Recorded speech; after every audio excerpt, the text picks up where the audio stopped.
Imagine this. You've just received your paycheck and now you have $1,000 sitting in your bank account. What do you do next? Most of us would rush to spend it, but hold on a minute. It's time we talk about smart financial management. Our aim here is to guide you on how to make the most of that $1,000. This isn't about hoarding every penny, but rather making informed decisions that will benefit you in the long run. So, without further ado, let's dive into these 5 crucial steps. Scene script. Step 1. Pay off your debts. Yes, it might seem tempting to spend that money on something fun, but hear me out. Debt is like an invisible chain, holding you back from achieving your financial dreams.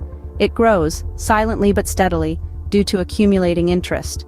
The longer you wait, the heavier it gets, and the harder it is to break free. Now you might think, but it's only $1,000. What difference could it make? Well, even small payments can make a significant difference over time. Whether it's credit card debt, a car loan, or student loans, every dollar you put towards your debt is a dollar less you owe. And remember, paying off debt isn't just about the money. It's about freedom. Freedom from stress, from worry, and from the constant nagging feeling that you're falling behind. It's about reclaiming control of your finances and your future. So before you think about spending that $1,000, consider clearing up any debts you might have. It might not be as exciting as a new gadget or a weekend getaway, but trust me, the peace of mind it brings is priceless.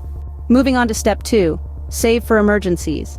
Life is unpredictable, and having an emergency fund can be a lifesaver. Now, we've all heard it before, but it bears repeating because it's that important. An emergency fund is not a luxury, it's a necessity. Think about it: car repairs, medical bills, or sudden job loss. These are all realities of life, and they can strike at any time. So if you've got $1,000 in your bank account, it's wise to set aside a portion of it for such unforeseen circumstances. How much, you ask? Well, financial experts recommend setting aside at least 3 to 6 months' worth of living expenses. But if that seems daunting, start small. Even squirreling away 10% of your $1,000 is a great start. That's $100 earmarked for life's curveballs. And remember, this isn't money for your next vacation or that fancy gadget you've been eyeing. This is your safety net. It's money that gives you peace of mind and keeps you afloat when life throws you a curveball. So start building that emergency fund today. Remember, it's always better to be prepared for the unexpected. Step 3. Invest. Now this is where things start to get interesting. Investing, my friends, is like giving your money a job. It's about putting your hard-earned cash to work, helping it to grow and multiply over time. You see, when you invest, you're buying a piece of a business or a commodity with the expectation that it will be worth more in the future. Think about it like planting a seed. You water it, give it sunlight, and over time, it grows into a flourishing plant. That's what investing does to your money. It allows it to grow and flourish. But where to invest, you ask? Well, there are plenty of options. You could invest in stocks, which are shares of a company, or perhaps mutual funds, which are essentially a collection of stocks, bonds, and other securities. And let's not forget about retirement accounts, which offer various tax advantages for long-term investing.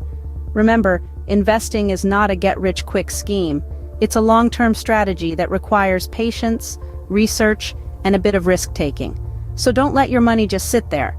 Make it work for you. Step 4. Spend wisely. Yes, spending is part of the plan, but doing it wisely is key. Think of your money as a tool, a resource that helps you live the life you want. And just like any other tool, you want to use it effectively.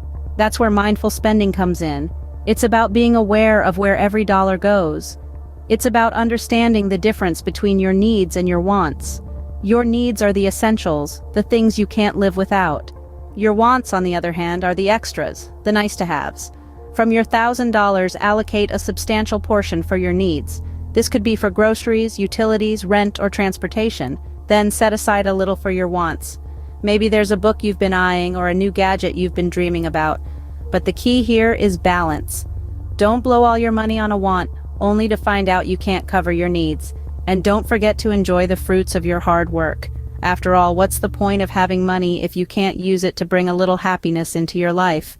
Remember, it's not about depriving yourself, but about making smart choices. Finally, step 5. Plan for the future. Because the future is closer than you think. It's time to look beyond the here and now, into the realm of long-term financial planning. You see, financial security isn't just about having money today. It's about ensuring you'll still have money tomorrow, and the day after, and the day after that. This is where setting financial goals comes into play. Whether it's buying a home, starting a business, or even something as simple as a dream vacation, having a clear objective in mind gives your financial decisions a purpose. It's like having a financial compass, guiding you towards your money goals. But there's one goal that often gets overlooked, and yet, it's arguably the most important of them all: saving for retirement. Yes, it might seem like a distant reality, but believe me, it sneaks up on you. Start saving now, even if it's just a small amount. Remember, the magic of compound interest means that over time, even small sums can grow into a sizable nest egg. Remember, these steps are just a guide. Your financial journey is unique to you, and that's the beauty of it. You get to decide what works best for you. If you found these tips helpful, please consider subscribing for more financial advice. Until next time, stay smart with your money.